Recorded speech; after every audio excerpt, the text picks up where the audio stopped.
అండి ఇవాళ మజ్జిగ పులుసు రెసిపీ చూపిస్తున్నాను. దానికి ముందుగా ముక్కలని తరుక్కొని కుక్కర్లో 2 విజిల్స్ పెట్టేసుకోవాలండి. ఈ రెసిపీ స్టార్ట్ చేసే ముందుగానే మనము ఒక 2 స్పూన్స్ బియ్యం, శనగపప్పు నానబెట్టుకోవాలి.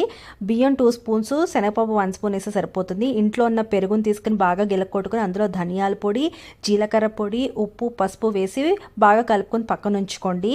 మిక్సీ జార్ తీసుకుని దాంట్లో అల్లం, పచ్చిమిర్చి, ముందుగా మనం పెట్టుకున్న బియ్యం, శనగపప్పు కూడా వేసుకుని పేస్ట్లా చేసేసుకోవాలి.